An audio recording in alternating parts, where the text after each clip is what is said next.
All right, welcome back to Long Island's #1 pro wrestling broadcast. Monte The Pharaoh, only seen here out of Indie Music TV. Abe, dragging your ass in here at 6 p.m. What's going on, brother? Much, man. Just hanging out. We're not allowed to talk about it, but we had some interesting conversations this week. Yeah. Could we have a quick conversation without having the conversation? Do you think we're both capable of doing that? I think so. I think I can talk about it a little So bit. what were your thoughts about everything that went on this week? And I want to get my guest involved here too, but we just got to get this off. I have to get it off my chest without saying it. What did you think? I thought it was funny. You know, it's like it was definitely very entertaining, and I think oh, sorry, my phone was going off. Yeah, no, it was very entertaining, and I think the way you handled it and your response to it was the best thing you could have done, in my opinion. You know. I don't want to say too much. I'm afraid to say too much. Yeah, I mean? we don't want to start that shit I know. crazy all over again, right? I know. Trust me, I really want to let everybody in on it, but I can't. After this week, forget about it. Anyway, welcoming this great guest, Blake Bulletproof Troop. Blake Bulletproof Troop, known for dropping warheads on people's foreheads. Over here with my guy Monte and the Pharaoh, coming to you live, locked, cocked, and ready to rock, baby. Man, you got the rap, baby. Man, nice. Got the gift of gab, my man. I've been doing this for a while. So listen, I got to go off script a little bit, right? Because it's, I'm not the super huge MMA guy. I totally respect MMA guys, and I'm not even a super pro wrestling guy, right? I'm old. I'm much older than you for sure. But I was looking at your bio and then meeting you in person. You are one. Now that is a pro wrestler right there, and an MMA fighter right there. This is no 100-pound lightweight, you know what I'm saying? So I appreciate that.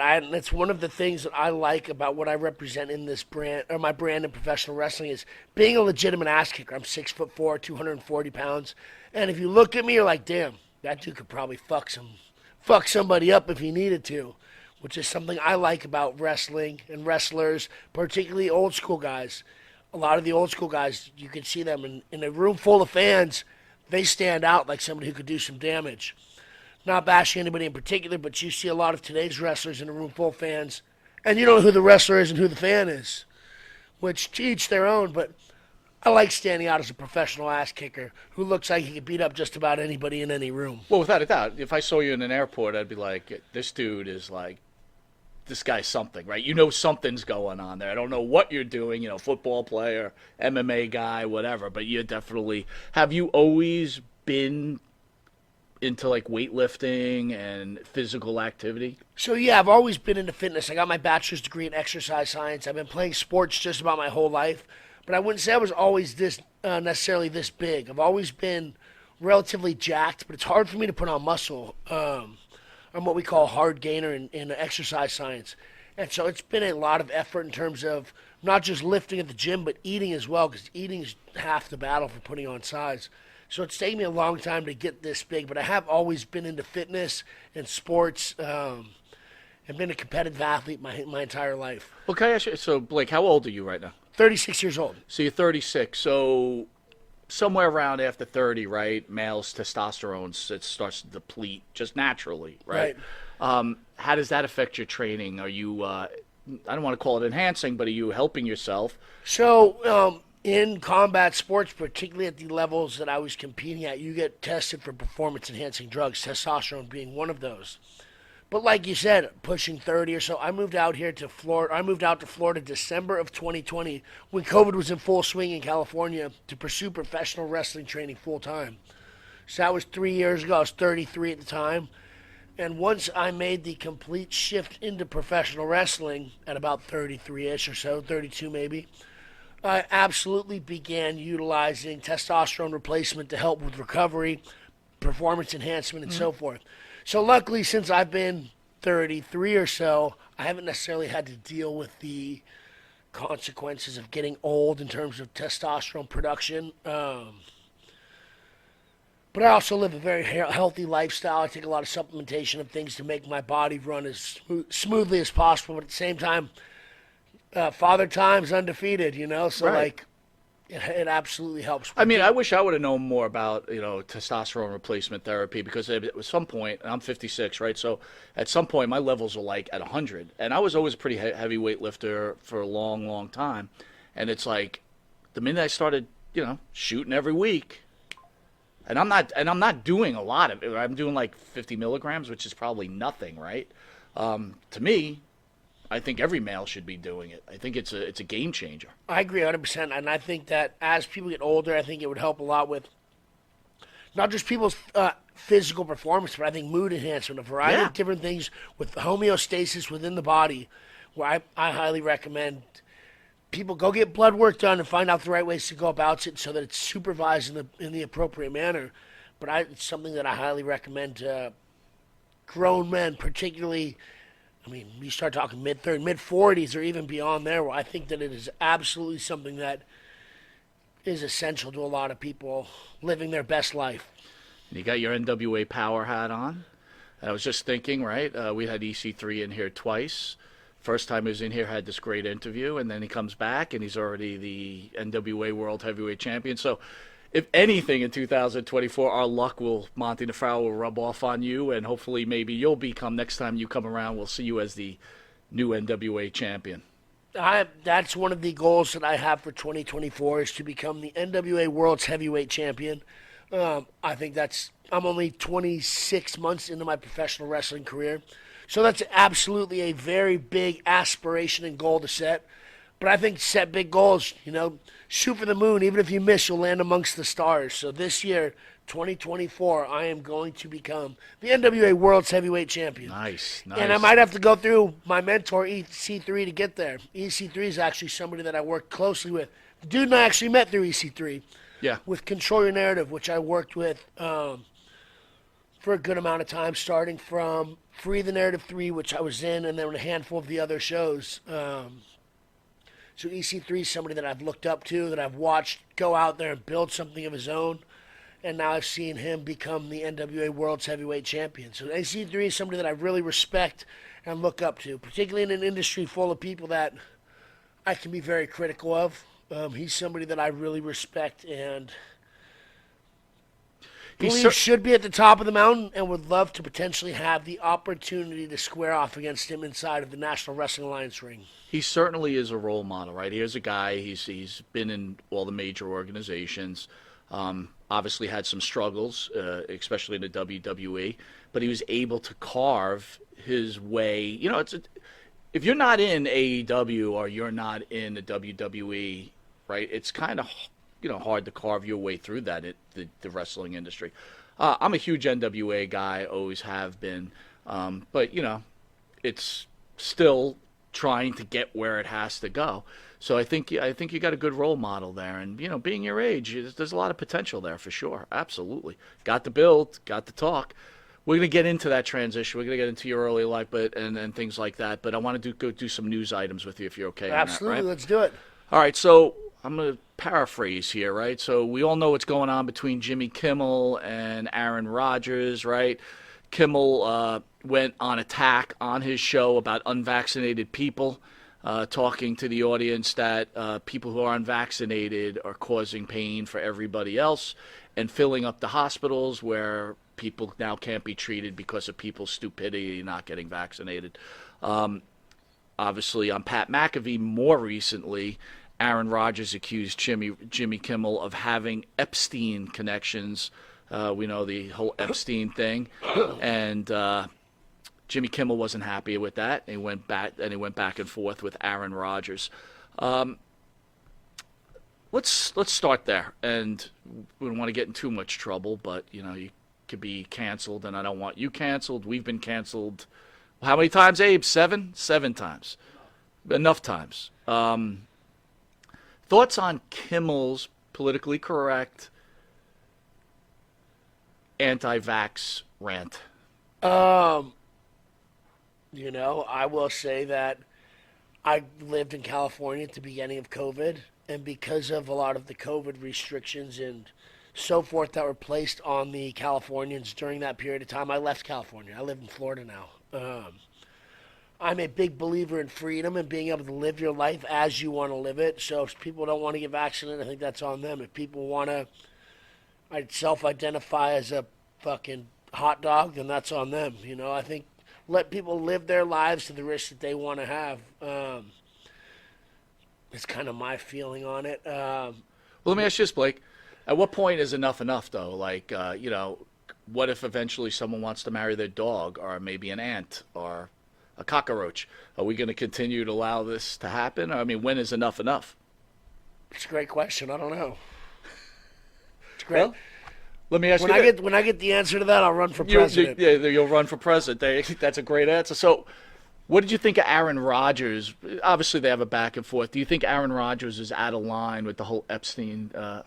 I think that is, in today's climate, I think that is a big statement to make without any evidence or something to back that up. What about general shit talking, right? Kimmel's got his own show. He has a lot to say, and he can get away with it. And someone wants to shit talk back. Why is everything taken so literal? So I guess with the shit talking, where I'm a big fan of shit talking, and I heard some of the quotes back and forth. Like one thing that Jimmy Kimmel said that made me laugh, that was pretty good. Is like Aaron Rodgers got 2 A's on his report card, and they're both in his name. And I was like, that's good. That's a great good, line. right? Yeah, like, sure. But that's not like the Epstein thing. I could see that putting somebody's. Because I heard Jimmy Kimmel was upset. He said, you're putting my family potentially in danger by making claims like this, which I actually get that and agree with that. Good point. Because there's a lot of people that are upset about this. This should be more front page news. It's like unofficial front page news because all the people are talking about it. It's just not all over the news.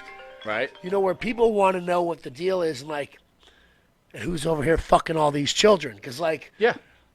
I mean, to each their own and self-identifies this, that, and the other. But I don't think people should be fucking kids, And I believe a lot of people feel very strongly about that. So to say somebody is a part of this group, I do think that potentially puts them, their family, and so forth in a potentially precarious or dangerous situation, because if somebody just happens to believe that and sees them walking down the street or at dinner whose kid got kidnapped or raped or whatever, it's that to potentially come down to being some type of bad situation for Jimmy Kimmel.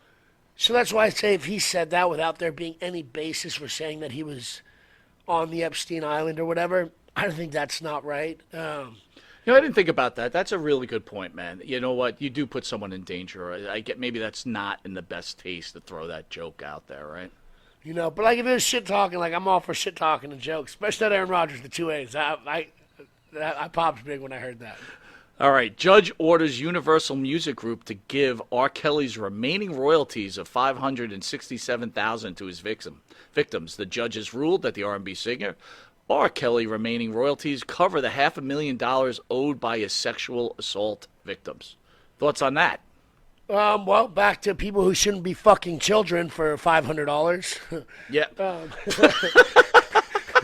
Well, boom. Yeah, I mean, I don't really feel bad, I think that, and again, I don't know all the details of his story, so I can't sit here and act like I'm an expert on the situation. Right. But from what it sounds like he got convicted of was having sex with underage people, and as a result, he's being punished with his freedom and his finances, and right, he's paying the price. I'm not necessarily mad at that. There's some things I think that maybe shouldn't be as big of a deal, but I think fucking children's one of the things that should be a big deal. So, he wanted to go fuck a bunch of kids. Now he's getting fucked by the system, and I don't really feel that bad about it, to be honest. Well, we're kind of rolling this up, so I got to ask you, right? Here you are. You're famous, right? MMA guy, pro wrestler, you're an actor, stuntman. You're everything, bro. Good-looking guy, built like a brick shit house, smart dude.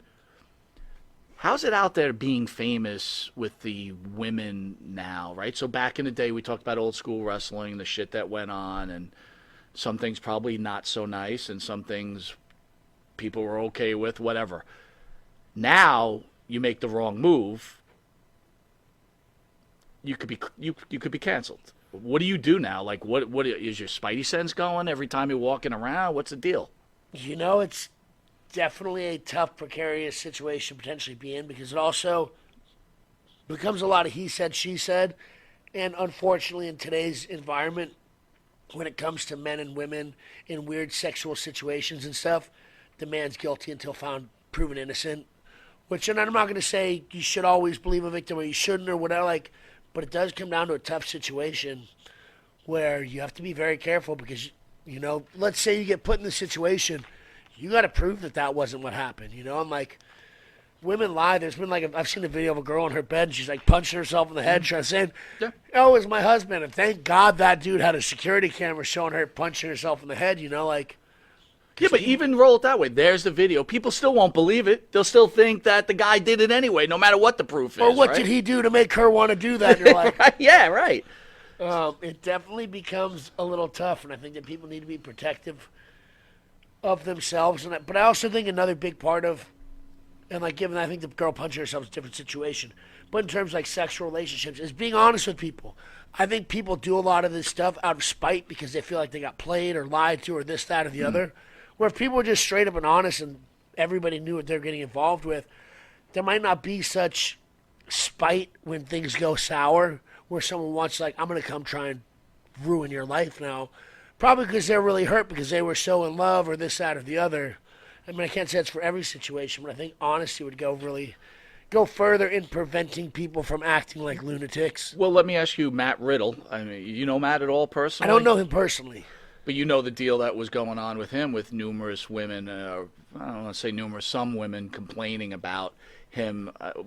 What are your thoughts about that type of stuff, right? Here's a woman who dated Matt Riddle, and then the minute he broke up with her, she pretty much destroyed his career.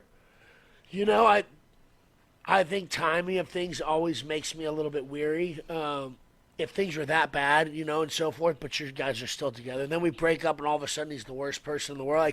I don't know enough details about that specific situation, but I will say that I know people that know Matt personally, and Matt's a good-looking guy who's got a lot of stuff going for him, and I hear he's got a lot of swagger where it's I'd be surprised at a guy putting himself in a bad situation or a situation where the girl wasn't interested in it. Mm-hmm. Maybe at some point she got turned off by it, but it's hard to speak on. Or maybe, like you said, he just kicked it to the curb, and then she was unhappy, and then she was spiteful. "I will destroy you. I'm going to get you back, motherfucker." Right. Exactly. How was that for sneaking that in, Abe? You like that one?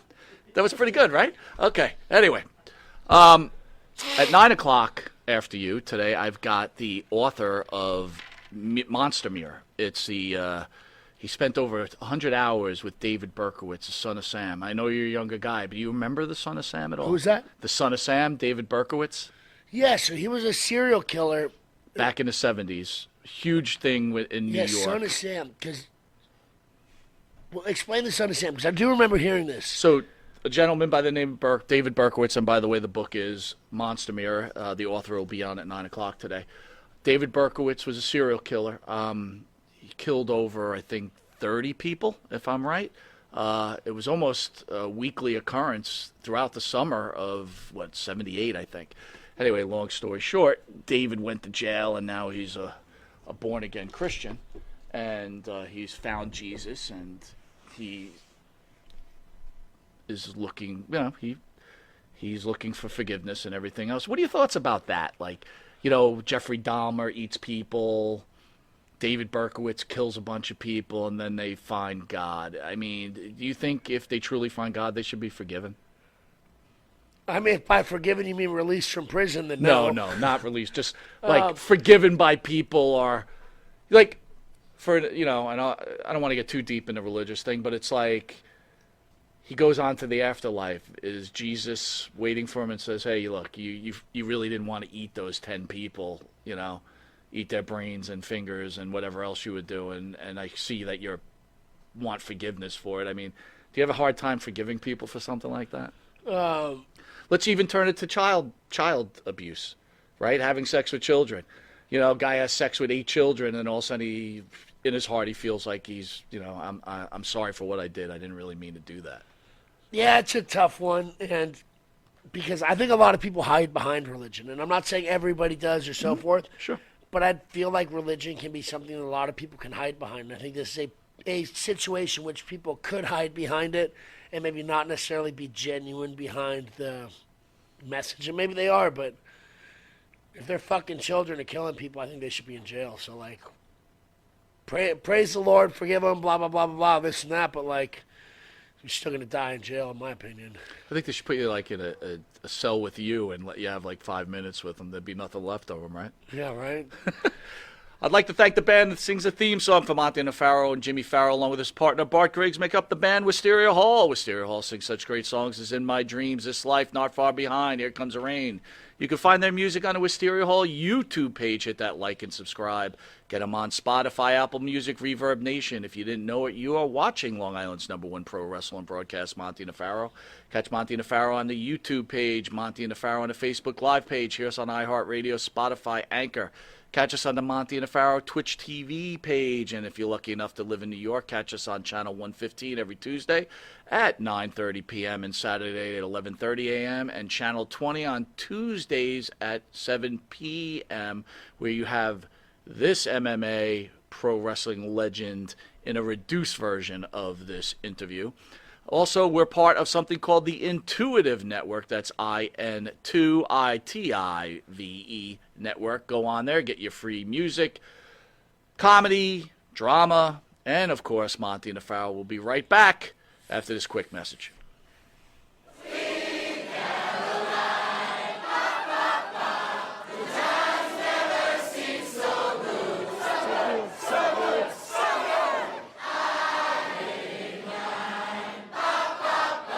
Sir? Manscaped? You know, have you tried the new equipment that's been sent? I'm afraid because it says weed whacker. I'm scared. Maven, Manscaped, what are you thinking about Love it. Manscaped, dude? Love it. What do you use it for? Necessity. What don't I use it for? Put it this way. The only hair I have on my entire body is these eyebrows. Yeah. That you see. These caterpillars racing to the middle of my nose. That's it.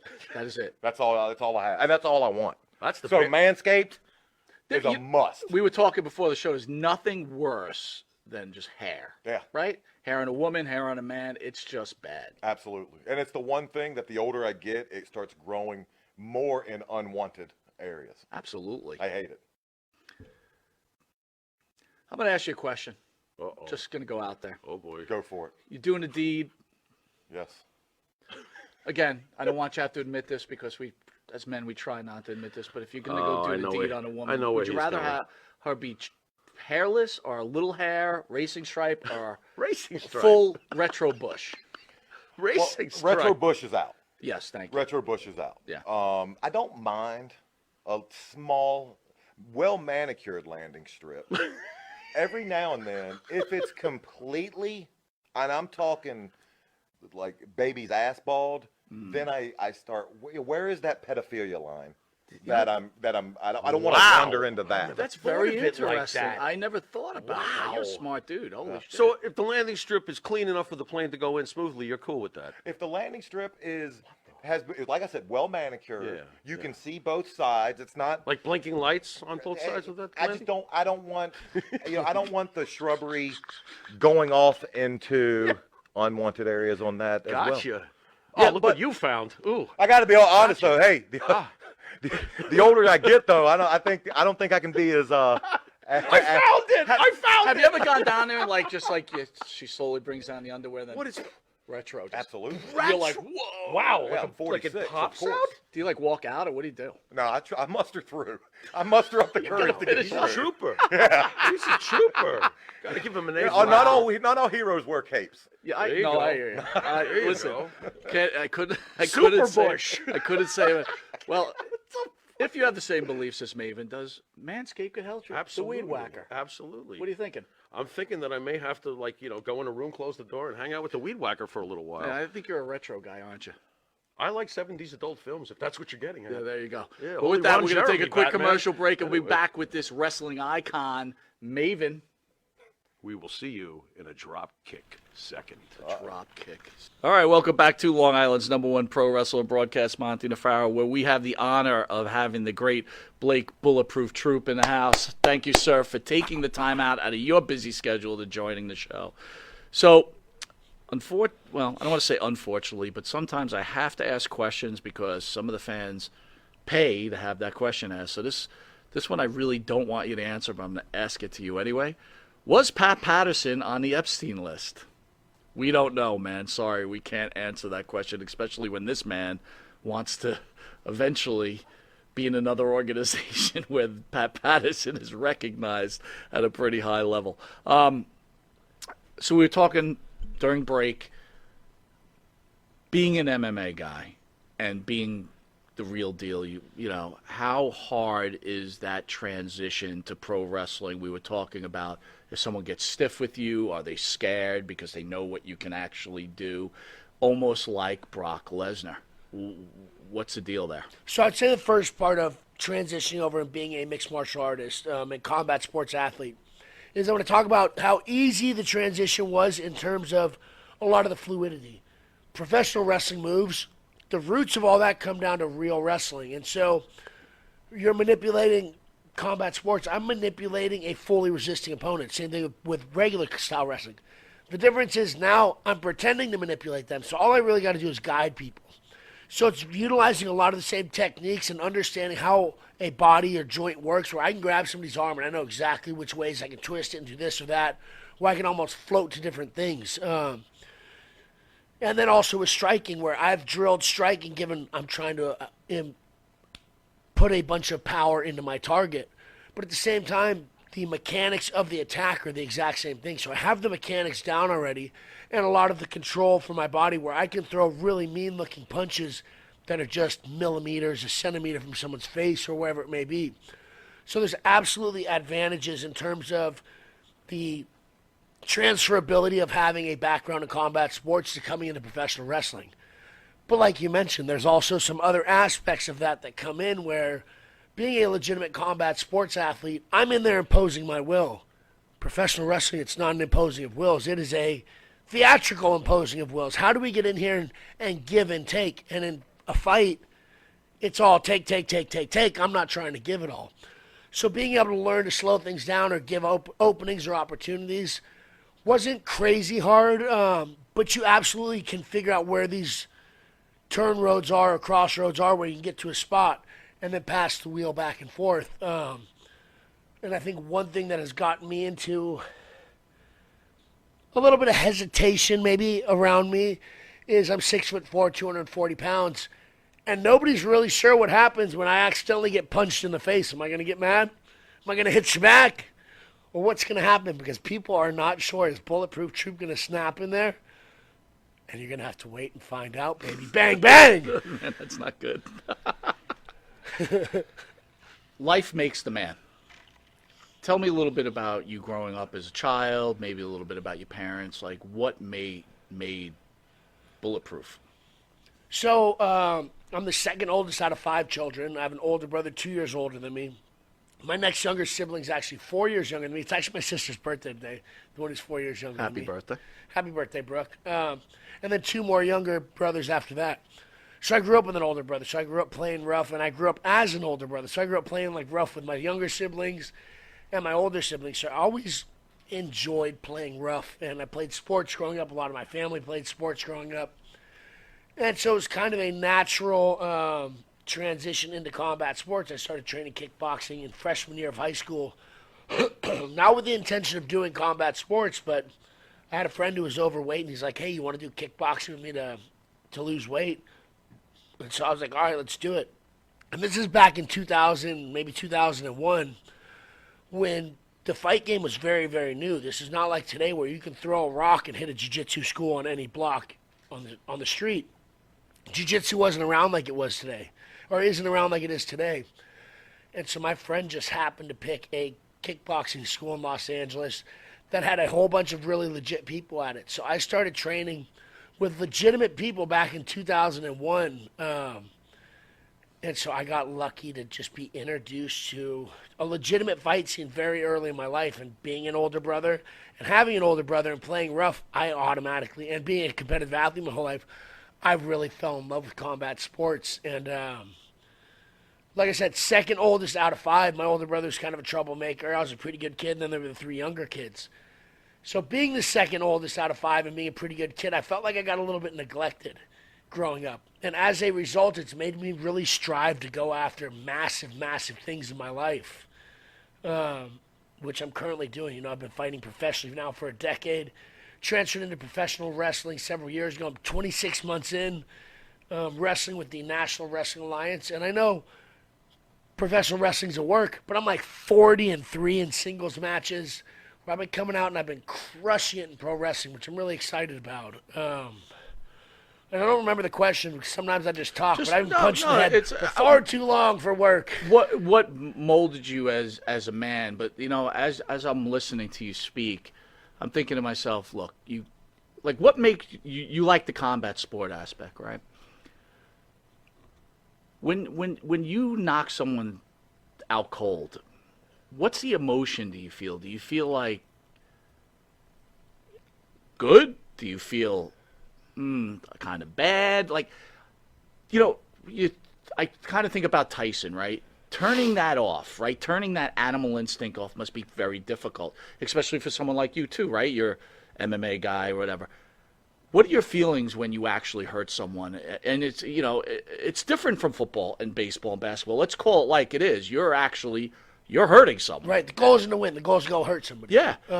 How do you what goes through your mind? So, I would say there's a certain level of detachment from the violence that happens where I can go hit somebody and I can go punch my best friend in the face because for years and years and years I fought all my best friends every Friday. I've been fighting professionally for like a decade. We'd spar on Fridays, so I'd fight my friends almost every Friday for the last 10 years almost. So Right. there's a detachment from being violent with somebody, whether I know them or don't know them or whatever, which sounds super like serial killer-ish now that I say it out loud. Well, no, Son of Sam!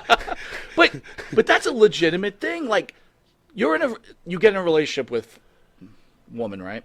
I'm assuming, right? Then please don't. Don't assume my gender. Don't kick the shit out of me. I don't want to assume anything. For the 8th time. But how do you turn that off? Like, what if the old lady, pisses you off one day, and it's just like, how do you stop that? I mean, we've seen actual Tyson type of guys that just can't control it and you can't blame them, right? Because you got to be on. So I definitely feel like it depends on the person. Where I feel like communications are big. I'm a big communicator. I talk about things and I could see somebody who didn't have the communication ability feeling like you just got to rely back on physical force because at the end of the day, there's something I always say is violence is the most convincing form of communication. You can convince almost anybody just about anything. I can go outside and convince someone walking down the street to give me their wallet with a little violence, or even just threat of violence. By the way, I'm copywriting that. I'm taking that from you. I like that. It's I good, love right? that. I love it. But at the same time, it's not always the best form of communication. I think something like with a loved one is you go hit a loved one, and how much are they going to trust you and have that vulnerability with? Right. Or how about a friend, right?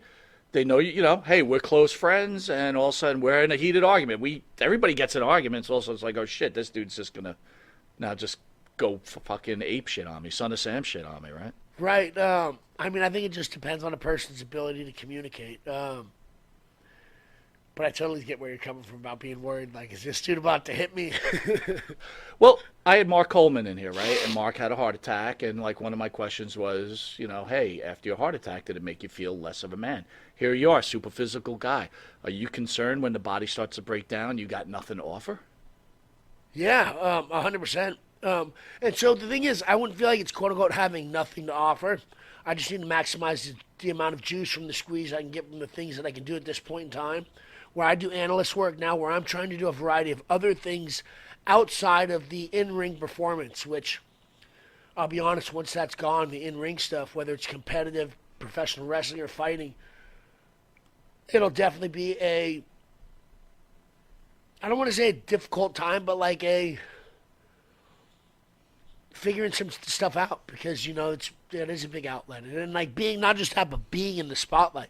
What happens when that's done, and I'm not entirely sure because you see a lot of very high-level athletes go from being massive superstars in the spotlight to not, and I don't want to say fade into irrelevancy, but there's a difference being in front of the camera and then in the room with the camera, or even not in the room with the camera. And if you go from doing big things in the spotlight to not, I can't even tell you what that transition's like because I'm still in the spotlight, right. But I'm trying to do as much as I can so that I have other positions and sources of income around the sport and not just in it because, at the end of the day, there is a very short shelf life for fighters, pro wrestlers. I'm already 36 years old, which isn't necessarily old, but I'm not 20. I'm not. You're early right. You're right in the 20s. middle. You're right in the middle, ready to make the move, and you're in the NWA, so you're getting there. So you're there. You're there.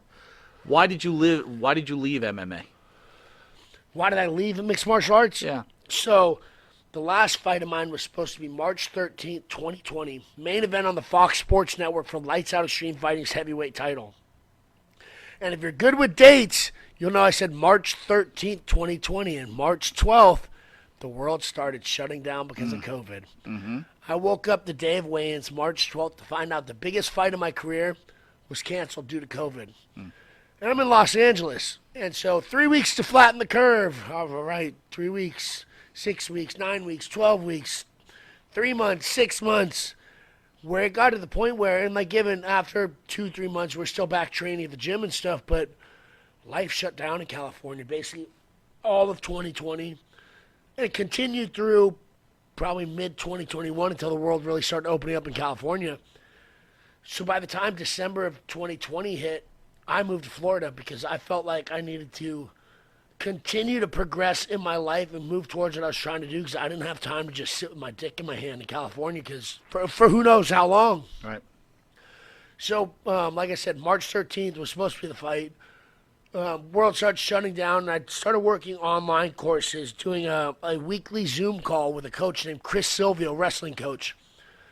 And so we did a variety of different things relating to character development, academic approach to professional wrestling matches, how they're All set right, up. slow down real quick. Now I got to understand this. So where do you find a guy that's doing professional wrestling training via Zoom? Like, how does even someone find that? So I, through my professional wrestling network, the Hameen Media Group, shout out to all my people at Hameen, bin Hameen.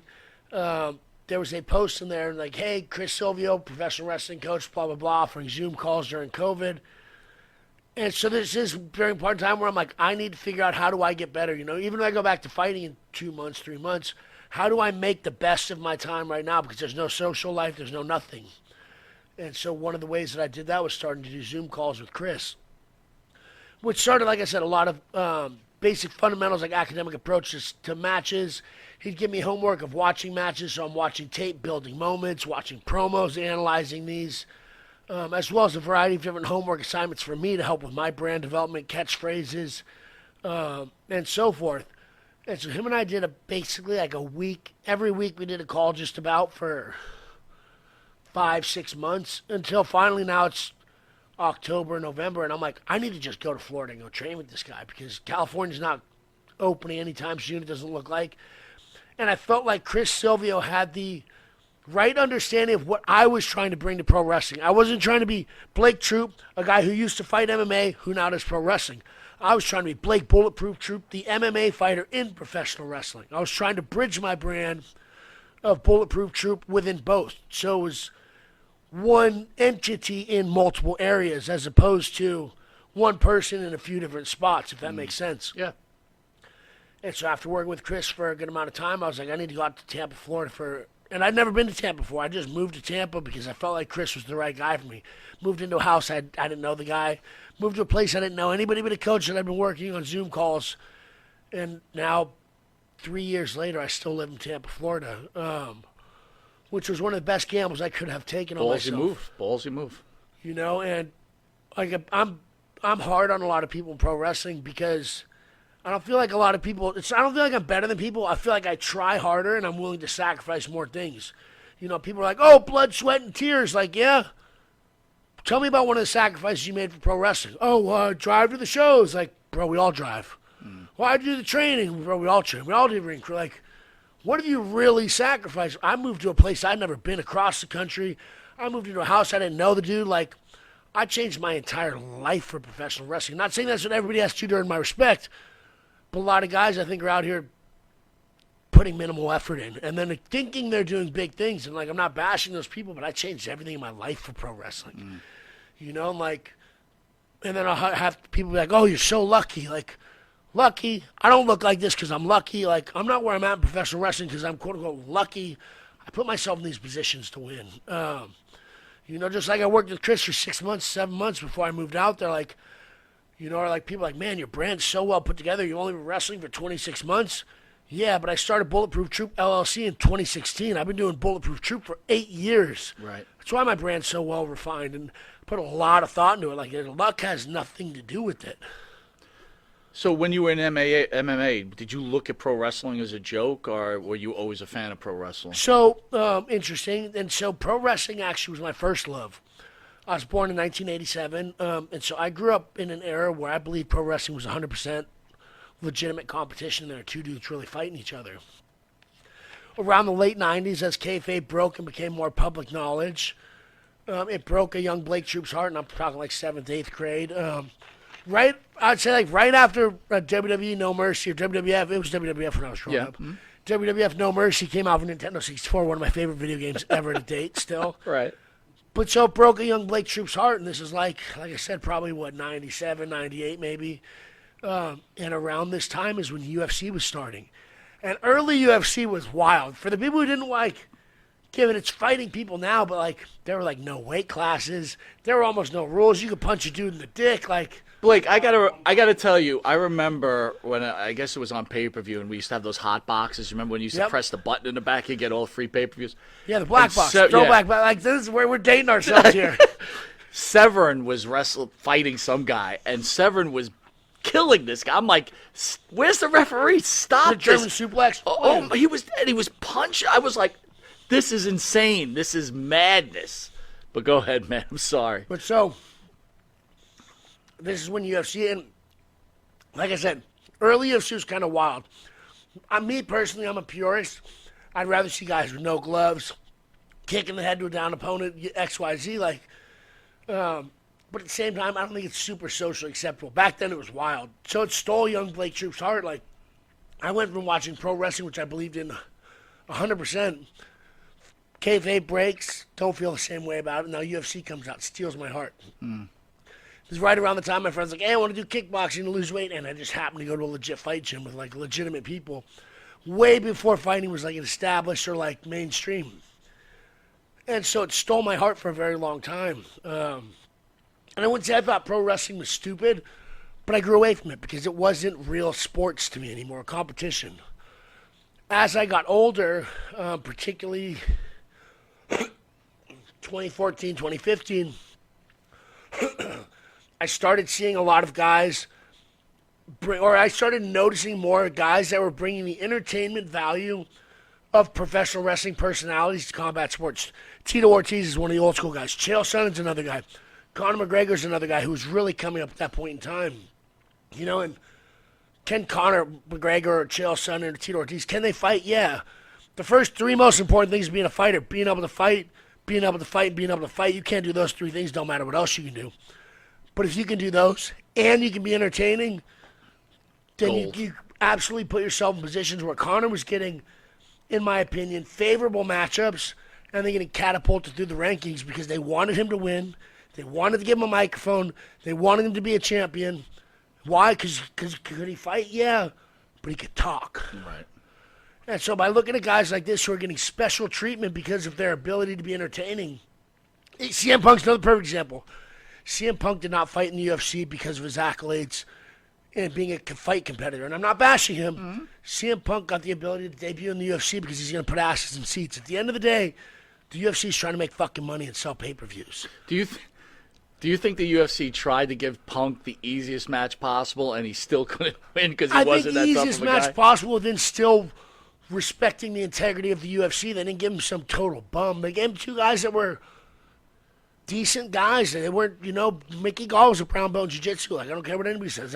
So he had to fight legitimate guys. Yeah, I think it still respected the integrity of the UFC's spirit of competition.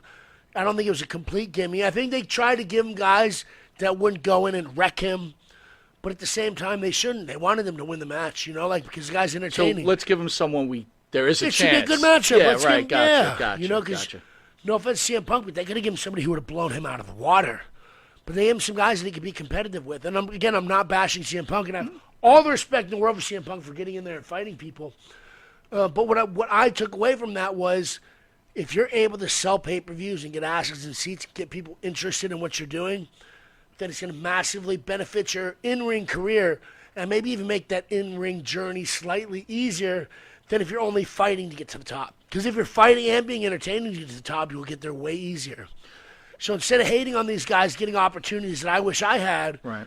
which brings back to CM Punk thing where, like, you're going to debut in the UFC, but I've been training for 15 years, and, like, I haven't made it to the UFC. Like, there was a little bit, and I don't want to say, like, hate or spite, but almost like I should be getting that opportunity. And instead of sitting there and being like, well, me, where, how do I get special treatment too? Oh, I got to be more entertaining. I got to be able to, like, cut promos, blah, blah, blah. And that's 100% why I created Bulletproof Troop LLC. And Bulletproof Troop, the character, started in 2014 after watching Conor McGregor and being like, I need to figure out my way to do something similar to that, which brought me back to my first love of professional wrestling. I essentially created a professional wrestling personality in combat sports, like Bulletproof Troop, known for dropping warheads on people's foreheads, baby. Love it. Came from pro wrestling. It's 100%, and then now it's brought me full circle into 100% professional wrestling focused competition now. Guys like you are good for professional wrestling because you give the legitimacy behind it, right? It's like, yeah, we all understand that it's scripted and everything else, but Brock Lesnar for real will kill you if really, Randy Orton, but a guy like you, big difference, yeah, for sure. You're in the NWA now. You hear about the AEW locker room, how divided it is. You've heard all the problems they've had. You're in the industry.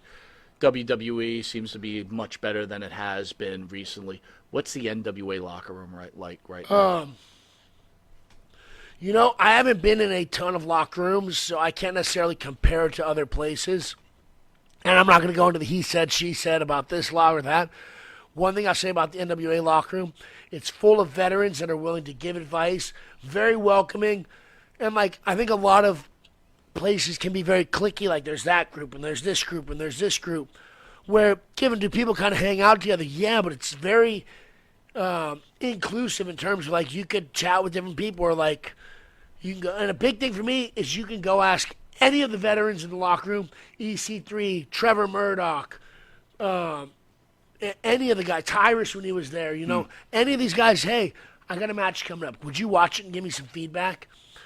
And they'll give you, like, good, I mean, if you'll listen and take what they're actually giving you, then they'll give you some really good feedback, But the guys that just are asking just to ask and not really get the feedback, I don't know what they'll get. But I go in as a competitive athlete and, like, I'll ask for some real feedback, and they'll give it to you.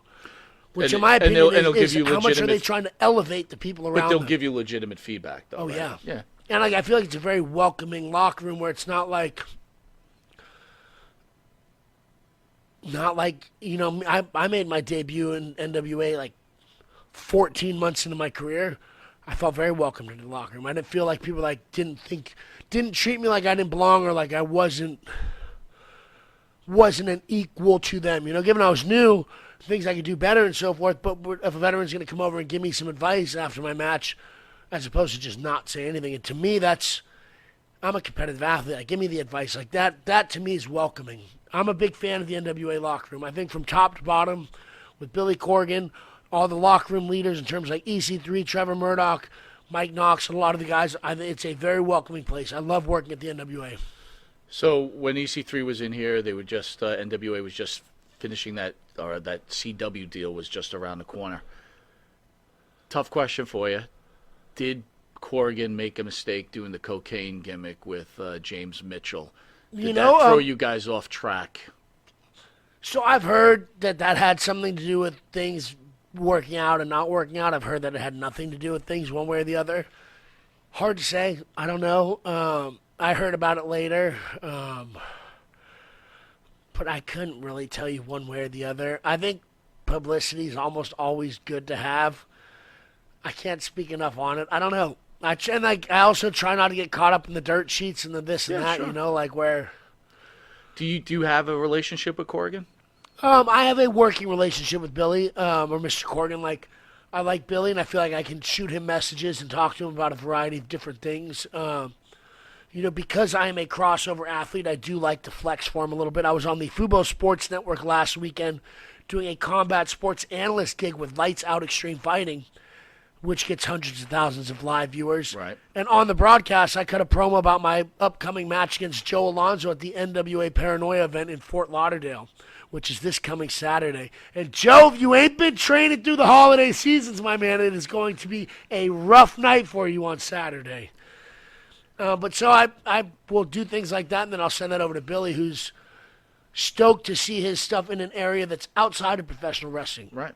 Like I said, at the end of the day, these are for-profit businesses, meaning how much money can you bring to the company? And by being a crossover athlete in a similar market of combat sports, I feel like my ability to bring fans to professional wrestling or new fans pro wrestling, ideally combat sports fans, I'm in a unique spot to do that. And so I try and do that as much as possible when I have the opportunities to do that. And as a result, I think that it's earned me some respectability because I'm something different than the rest of, I'm not bashing anybody, but I bring something to the table that almost nobody else in professional wrestling can bring. I asked this to EC3. I'll ask you too. Corrigan obviously has put a lot of effort towards the NWA. Being a true athlete like yourself, is it difficult to take? Obviously, Corrigan's a genius, right? Musical genius. But is it difficult for an athlete like yourself to take direction from a non-athlete when it comes to professional wrestling? I mean, it's not like he's giving you music lessons, right? You know, if Billy's like, here's what you need to do, like, I might take one more fight potentially before the end of the year for the Lights Out Extreme Fighting Heavyweight title, which was supposed to be my last fight, and I'm considering potentially doing. If Billy came in and tried to tell me what my game plan needed to be for that fight, I would probably laugh. But professional wrestling is not competitive combat sports. Professional wrestling is live theatrical performance. And if a performer like Billy Corrigan told me, here's what I want to see out of you in this performance, I'd be silly not to listen. Because who am I in terms of a competitive athlete fighting? First, understandable. But you're talking about a guy who's toured around the world performing, given a different field of performance, but at the same time, it's performance. If a performer of that magnitude gave me direction, particularly on a show of here's what I want on my show, I would absolutely have no problem following that. You know, and one thing that I would say that I think touches on what you're kind of trying to ask is if they were like, hey, we want you to come in and lose to Kylie or like one of the girls or Ella Envy or something, like how would you feel about that? I mean, I wouldn't be stoked because and realistically, how does a girl like that beat me? But if we can make it work, let's figure out how we can make it work, and I'm going to deliver on what you're asking. Right. You know, because I'm a big fan of realism and at the same time protecting my brain because I do something stupid and now it takes away that entire mystique and that. But if that's what you want, let's figure out how to make that work, you know? So it's professional wrestling, it's theatrics, you know? I'm like, I just was claiming and boasting my like 40-3 singles record, but it doesn't fucking mean anything at the end of the day. It's fucking pro wrestling, you know? Like, but at the same time, the perception of what that person is, you know? And if they want me to go and lose to like a Kylie or a...